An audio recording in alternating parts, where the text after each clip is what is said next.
Welcome to Entrepreneurship Clinic live on PCG TV, and this is the April edition, and we are happy to see you once again.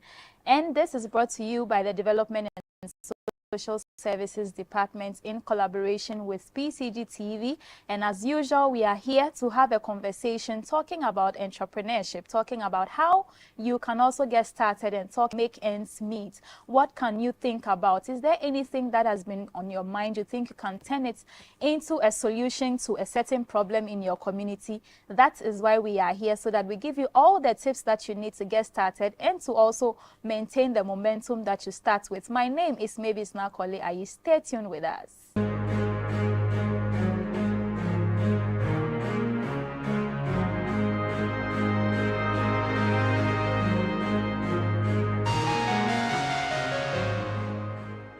Welcome back on Entrepreneurship Clinic live on PCG TV, brought to you by the Development and Social Services Department in collaboration with PCG TV. And this is sponsored by Salem range of products and Salem water. So we have the body lotion, we have the groundnut paste, and a host of other things. Do well to get some of them at the head office or any other Presbyterian institution that you find around you. And in today's edition, or in this month's edition, we'll be tackling one of the most pressing challenges that we find around us, that I know when we start talking about it, you start having conversations amongst yourself wherever you find yourself, because it is something that we encounter each and every day. And we are talking waste. How do we turn waste into cash? Let us move from waste to cash. How do we do that? And we have very seasoned persons here in the studio to have the conversations with them, to share a lot of insights, a lot of expertise, and how we could turn the waste into cash, how we could make it profitable, how we could utilize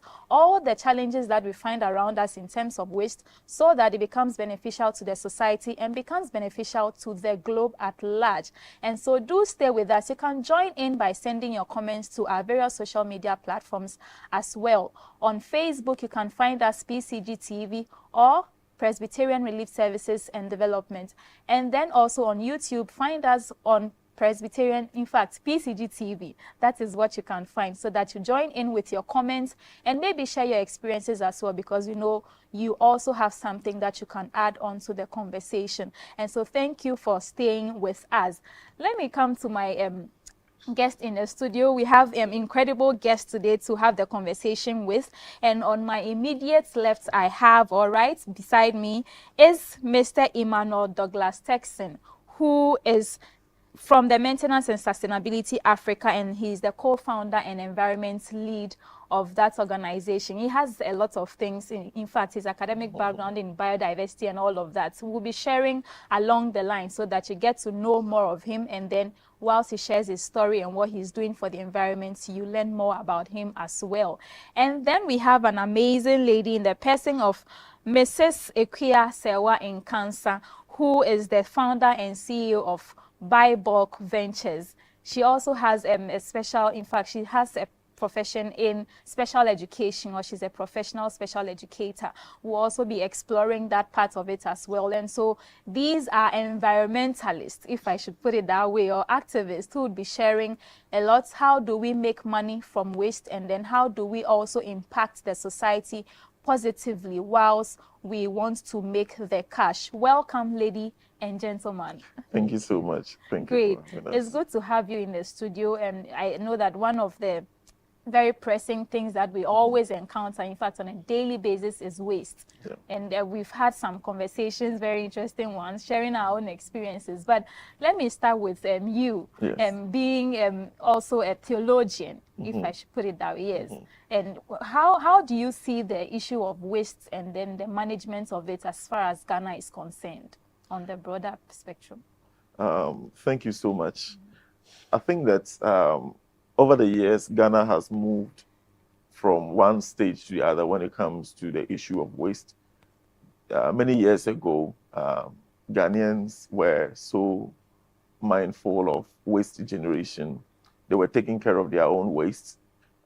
You could see early in the morning, the women would gather around to sweep, and then they would clean their environments, and the sanitation team would come around to inspect. So they own the waste, they manage it themselves. But at a point in time, I think that they lost the ownership of the waste management and depended on third party companies to manage their waste for them. It makes the work easier. So they lost the ownership, they lost the responsibility, and thought that it is a responsibility of the company to take care of the waste. So that moved the mindset from taking care of the environment, taking responsibility and shifting to another person. Exactly.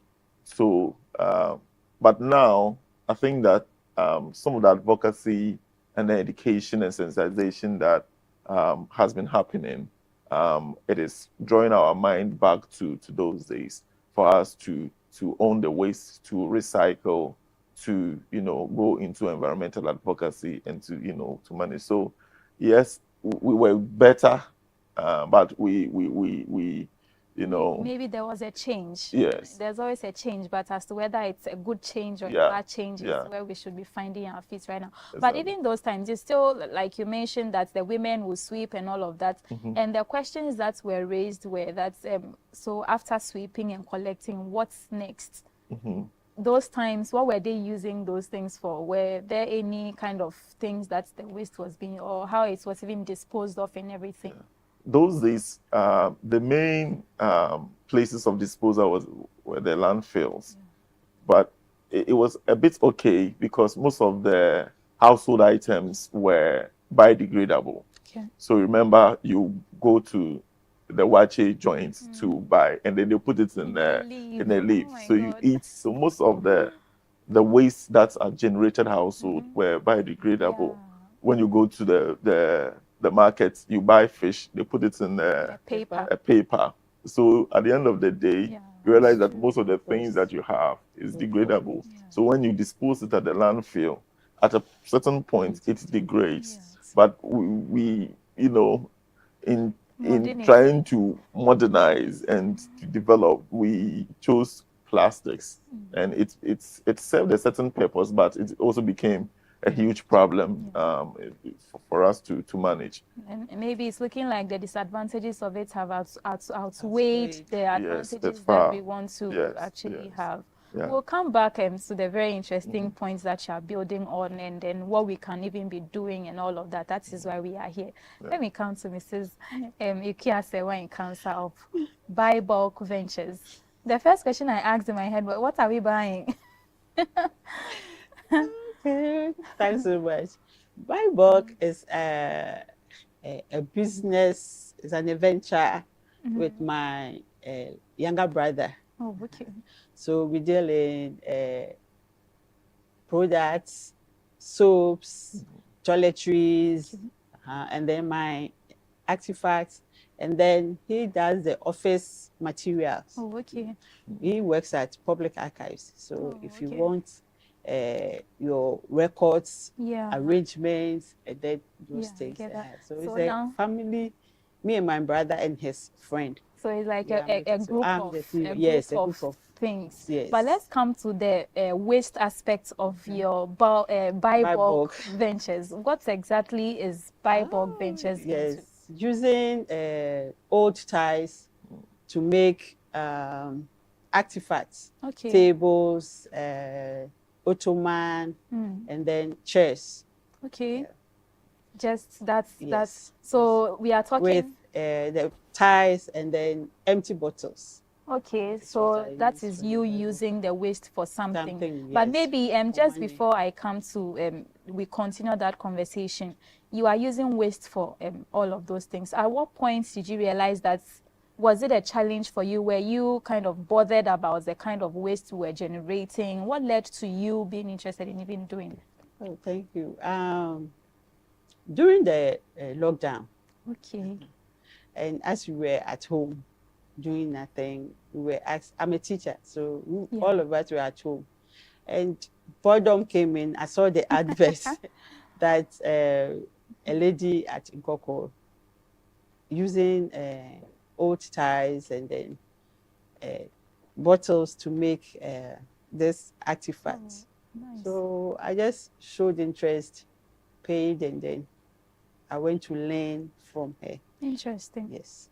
to also help with the environmental degradation on waste materials. Okay. I realized that it will help because the whole, like I say, 50% of our country is filled with waste materials, and we are not using it. Yeah. So the idea helped to able to solve some of our waste. So issues. even for you in your household, are you able to kind of use your household waste, like when you generate? It's not enough. It's not enough, so you have to get more. So how do you collect? I usually visit with the Thai works. I usually visit the organizers, go and buy at a little amount, then bring even it though it over. is waste, Yes, even though it's waste, you have to show appreciation. Okay. I'll say that. Then I will use them. I'll bring them home, clean them up before I'll start with other materials to bring out that beautiful work. It sounds easier than it is. So we explore how easy it is and then how difficult the other ones you are not telling us to. When it comes to manual texting. For years, we are talking about how we can clean the environment, and then the fact that we have had a shift from being, taking care of our own and then shifting responsibilities to third parties. Is there anything that we can do? Not by way of, we haven't explored challenges, all of that, but where we are now, what should we be doing? What should we be looking at, even as we look at moving again back into the ones that we were already practicing? Yes. So I think that we have to go back. We have to own the waste management systems. Okay. The households should begin to separate their waste, especially the plastics from the biodegradable ones, and any other waste that we think that we can separate, and we'll be able to do it. We don't have to wait for a company or a government to separate our waste for us. It has to start with us. We have to own it. And I'll tell you about a story about how we started, this business. And when we I completed school. At the same time, my brother also completed school, and we're praying for jobs. As Christians, we went to the mountains to pray and wait on the Lord. Yes. And at the mountains, I think that we had a vision that we were growing grass, and we interpreted it as, something new is coming up, some jobs and things. So we came down to the community, and we're not still getting jobs. And one day we were working in the community, and we saw a landfill there. It was an illegal landfill within the community. And as usual, we were complaining, why is this thing here and government is not doing anything about it? Then it dawned on us that, okay, but what can we also do? And we worked with a company to see how we can transform that landfill. And so we're able to transform it into a recreational facility where children can go and play. It was at a point where we were transforming, we were planting trees and growing grass. And we realized that, this is what we saw when we were praying. And so we realized that it's a conviction, and God is interested in how we care for the environment. And so if we are going to shift our minds, we have to be convicted. We have to know that God is even interested as Christians. We have a lot of biblical supporting caring for God's creation. So once you know it, it's a command. Exactly.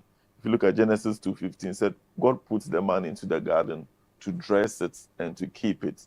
In other words, to sustain it, to make it well, to make it better. So managing your waste at home is a biblical command. It's a conviction, and we have to start it. Then our minds will begin to change. Definitely. I think to care for it, not to spoil it, not to destroy it, not to make it dirty.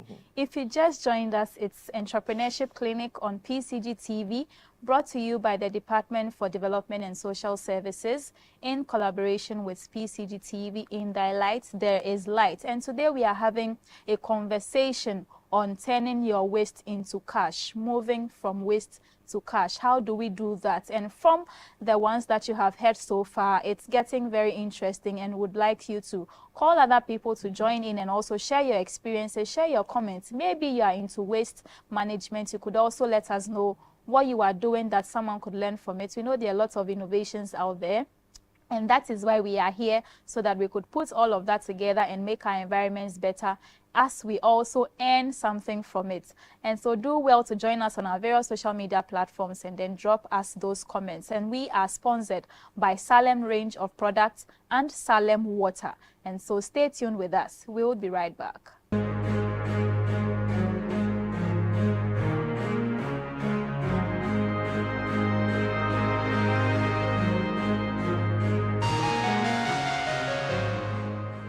Welcome back on Entrepreneurship Clinic, and this is the April edition as we talk about from waste to cash. How do we turn our problems, how do we turn our challenges into something beneficial for ourselves, for our families, for our societies, and then for our globe, so that we can also keep our climate changes very down. And we are talking waste to cash. So what can you also do? And we have very incredible guests in the studio today talking about how they were able to turn waste into something very useful. And I mean, this beautiful thing, table that we have in front of us was made by one of the guests, and you can guess. Yes, so it means that there are lots of things going on that you could also join in the train. And we are sponsored by the Salem range of products and Salem Water. And we are continuing the conversation. And so do well to also share your experiences with us. Before we left off, we were talking about the fact that there were some inspirations and how you started your organization and all of that. That is Maintenance and Sustainability Africa. We couldn't explore more, but maybe this is the time you can tell us more about what your organization does as Maintenance and Sustainability Africa. Okay, so we are into environmental sustainability, green solutions, plastic recycling, and also advocacy. And one of the things that we have been doing is to work with faith-based organizations to cause behavioral change.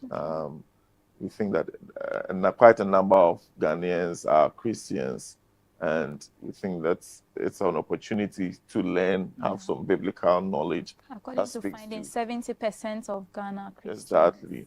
So we work with, I think we've worked with the Presbyterian Church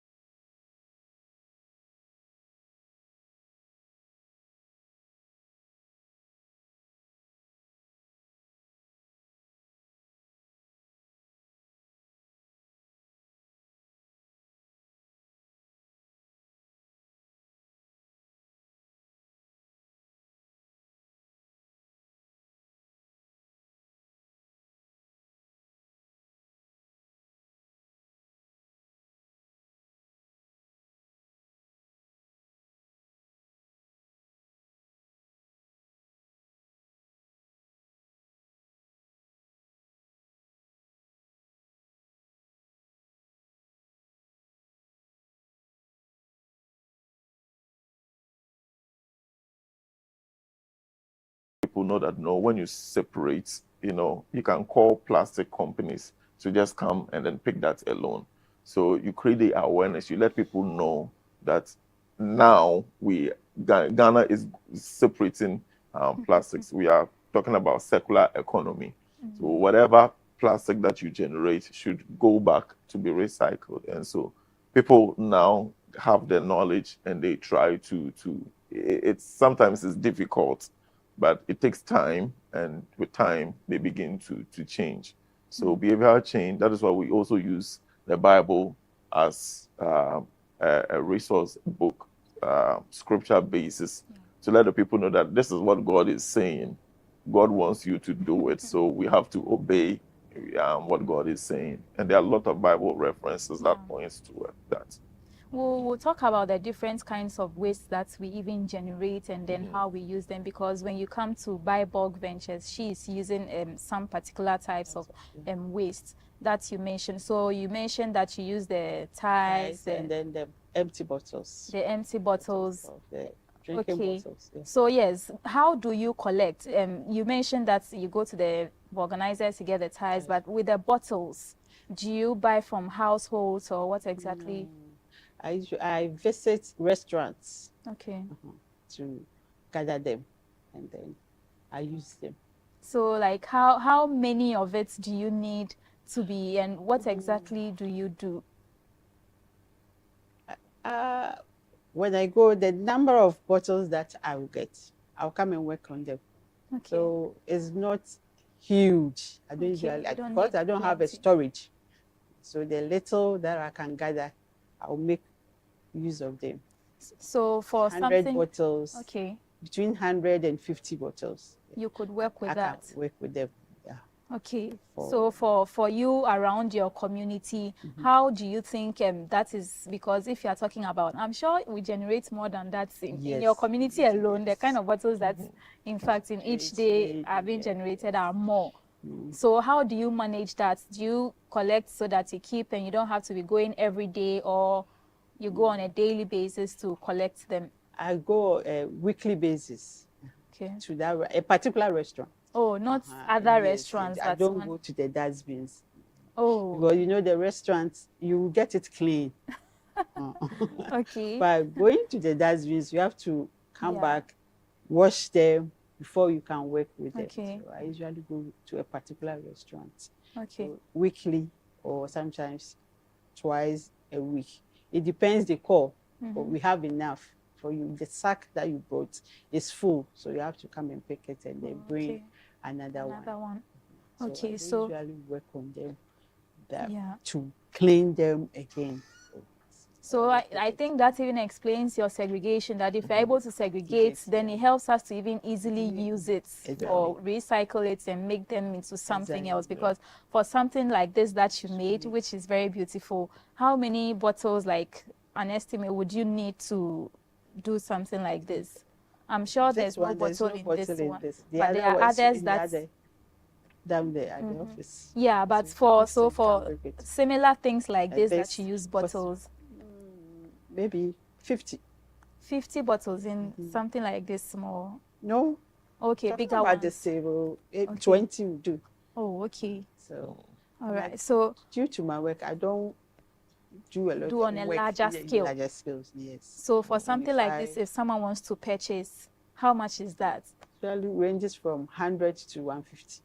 Oh, that's so affordable. I mean, that's cheap. Because it looks beautiful than the price that I'm here. So, I mean, if you're also watching us, this is what this is. Please just explain to us what this is made of. Made with the car tie, a foam, and then the cloth. Yes. And then the casters for the legs, and then the glass.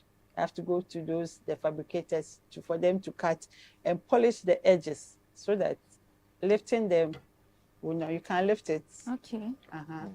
And then if there's a centerpiece, you can put your remote controls. And then just like we have our bottles on. Yes, or inside. You can put your inside, okay. Lift it like this. You can lift it like this. And keep your things in it. Remote control, storybooks. Yeah. Wow.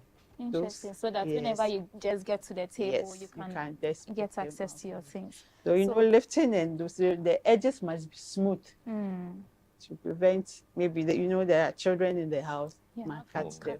So it has to be smooth. So all those things will go through the machine for it to be done by another person. And then the base is plywood. Before you can fix the casters. Yes, under it. Yeah. And there is glue work as well. As you cover it with the cloth, you have to glue it and staple it at the same time so that the fabric will not come out. How easy is it for you to get something like this done? Is it in a day? In how many hours? In 3 days. Oh. Because you have to wash the ties, clean it for it to be dry before you can use the glue work for it to get dry. And then you cover it with the foam for it to get dry before the cloth. And then the glass. So let's say by 3 days, one will be ready. Okay. Or 2. It depends the time. Maybe morning till evening. I can finish within a day. Within a day. But as a nursing mother, you work small. You have to take care of the house. Yeah. So approximately you can take a day to produce one of a this. table. Yes. So if maybe there are even orders, people have, like, you make it for hotels and all of that. So how do you handle on a daily basis, or like on a normal day when there's an order that you are working on? When there is an order, I even work overnight. Okay. Money. Money is calling. So yes. Even when others are asleep, I have to get up and finish. Cutting glass and be gluing. Yes. When the children are asleep, you have to get up, continue the work, so that within the staple time they've given to you, you've been able to finish and then supply, because they're also relying on you to. So you are saying this is like rejected tie, that's waste. Yes, waste. This is rejected waste. ones. And then the fabric is not the rejected total. Those ones that have wires around it. No, it must be smooth for us to be able to work. So it's rejected ones, but not the old, worn out ties. It's not that worn out. Okay, so you get a tie and then you wash it with what?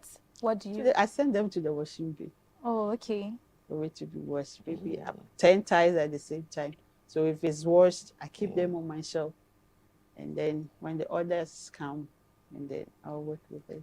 So this is just even a side hustle. Yes. As part of being a special educator, taking care of special children and all of that. So it means that in as much as we are producing these ways, because sometimes you find children playing with these ties, like just pushing them and all of that, and some you find them lying somewhere and everything. But this is what we can use such a waste for, because if we don't keep it, or we don't even have any use for it, you can imagine sometimes they just pile it somewhere. Mosquitoes. It's even breeds mosquitoes.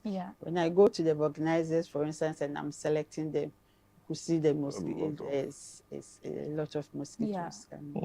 This is very beautiful, and I think so if you are watching us, maybe you can also consider something. You can think about something. This is what someone thought about and have been able to use waste for. So she's able to get them off the street and then put it into a very good use and something very beautiful for our decoration as well, because it beautifies the place as it's here. I mean, it's adding color to our program. So if you're also watching, it's important that you think about something and then you can turn your waste into cash. Let me come to Emmanuel. Yes, we are talking how things like this can be made. We talked about the fact that now we have shifted, we have a lot of recycling measures in place so that we can reduce. But is that everything that we can do so that we can manage our waste properly? I think we're talking about how every day in Ghana, close to 3,000 tons of plastics are generated. So today, by the end of our discussion, 3,000 tons of plastics are generated. Just the plastics. Exactly. Because I always use myself as an example. I did an introspective assessment of myself, and I realized that every day I generate about 10 of plastics, because in the morning you buy your cocoa and then the kose, and then they'll put it in the black rubber. In case you add bread, it will be put in a different one. And the woman will say, "Oh, nice gentleman, let me put it in a nice poly bag." Even when you refuse, oh no, let me. So in the morning you generate about 4, and then in the afternoon you go and buy your gobe.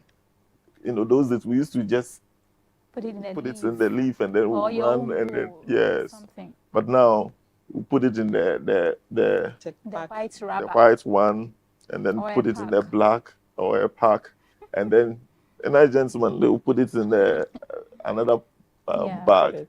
Then you buy your bottle or your water. So in the afternoon too, you've generated about 3 or 4. In the evening, same. So at least we all generate about 10 of plastics every day. So look at the number of generation. And so we should do more. There are a lot of things that we have to do we have to reduce the plastics that we use, Okay. and then we have to upscale or upcycling, as she's doing. We have to recycle the plastics as well. And so for us, we try to recover the number of plastics that goes into the community. We are able to put plastic receptacles at the various churches in the communities and the mosques. We think that people go to the church, and then it generates, and then people are supposed to separate their plastics at home, bring it to the church or the mosque, and then we come and then pick them up. So there are a lot of things that we can do. We can work with children in the schools. Look at the number of sachet water that are generated at the schools. So we should also target the schools.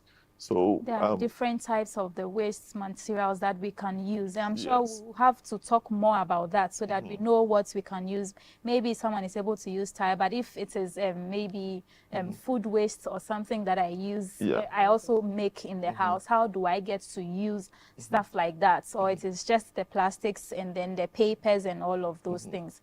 And so we'll be coming to talk more about that. And that is Emmanuel Douglas Texan, who is with the Maintenance and Sustainability Africa, and he is the co-founder and then also environment lead. And then also we've been speaking to Mrs. Ekuya-Sewa in Cancer, who is CEO and founder of Bulk Ventures. She's into making things beautiful as this. And so you can get in touch maybe after the program and then we can talk more. But you are watching Entrepreneurship Clinic. This is the April edition, talking about from waste to cash. How do we minimize waste? How do we turn our waste into cash so that we get the benefits from the challenges that we encounter in our communities, and not just sit to complain, but take a step towards creating something out of the problem, finding opportunities in the challenges that we encounter on a daily basis. We are going for a short break. We'll be right back.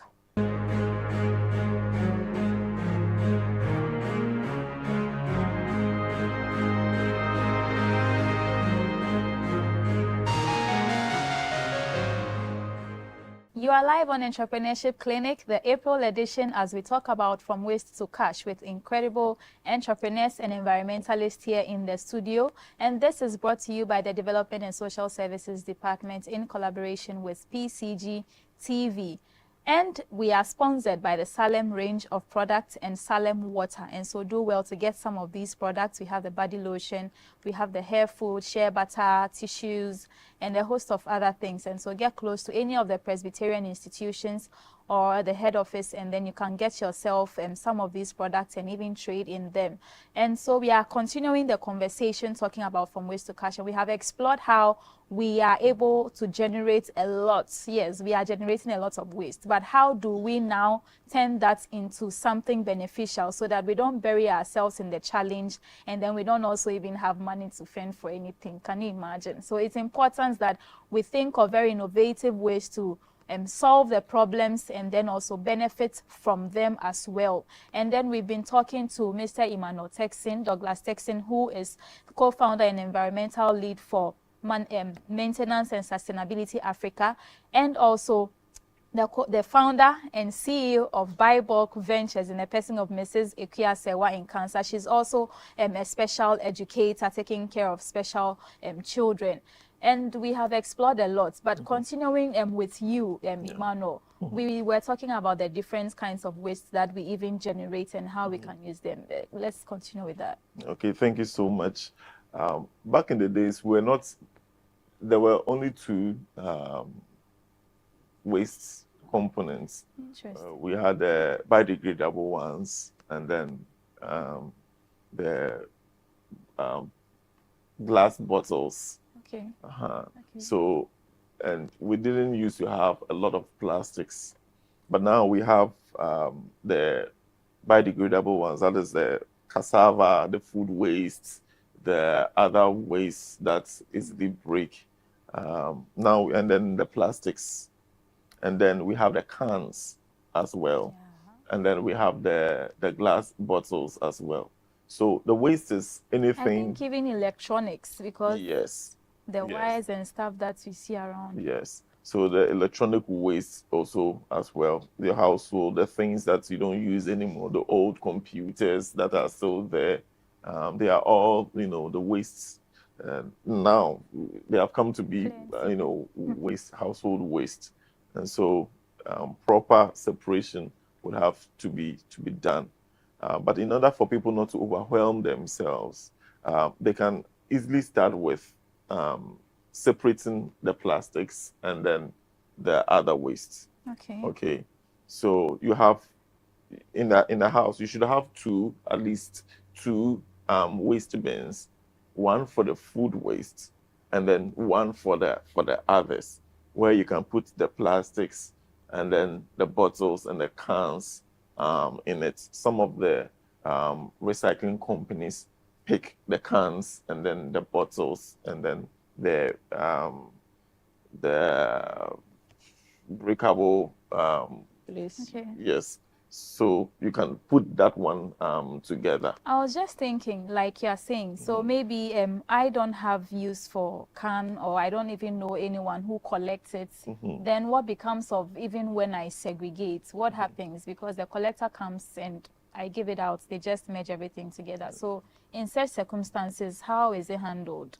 So now we have plastic um, companies who come purposely to pick plastics. So now we don't have that excuse that, okay, they'll put it together. Okay, so when maybe your local waste company comes, you will just pick the biodegradable waste, the other wastes. Okay, you don't have to give them the plastics. So there are other plastic companies who, we can share contacts, and then you call them, they'll just come and pick the plastics. If you live in a household or like a compound house where there are about 5 people in the compound house, yes, you can educate the people as well, so that you can be collecting their plastics. There's money attached to it. I don't know whether maybe later in the conversation we'll talk about I the think cash we can. incentive. So when you gather about 1 ton of the plastics, there's a cash equivalent to it. When the plastic company come to pick it up, they weigh and then they pay you on that equivalent. So I think that currently 1 kilo is like 2 cedi. So Okay. a household, you can start to gather about 50 kg, and then you can earn about 100 cedis. So when you talk about like 100 tons of bottles or whatever it is, what can someone use? Because me sitting in the house, I don't know how many bottles do I need to make 100 tons of bottles so that I can Okay. sell. I'm sure you have seen the tricycles, those tricycles who have been picking only plastics. Aboboya. Yes, the aboboya. Yeah. Usually it's close to 1 to 2 tons. Okay. But it might be very tedious for you to gather that much. So when you gather about 50 kg, it becomes a lot. And you have to make sure that you squeeze it or you flatten it so that it will not become so bulky. So you flatten it or you squeeze it so that you can gather a lot. And then you call the plastic companies, they will just come and then pick it. They weigh and then give you the cash equivalent to it. So you have 50 kg, you can have about 100 cedis, as something side that you are earning. We have waste pickers who are in the community. Their main job, the old women who go around to just pick the sachet and the bottles. Yes, they are able to gather a lot. So young people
well.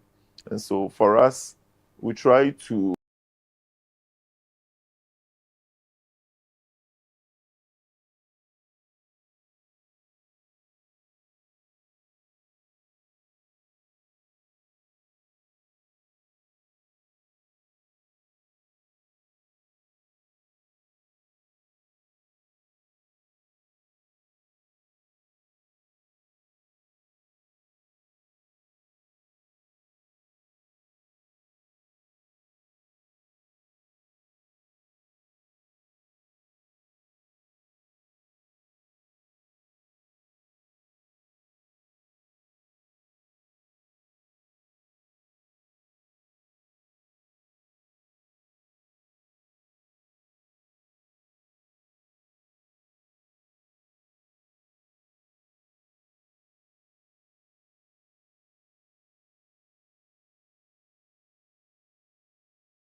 it's that you are working on. When there is an order, Someone is able to use Tiber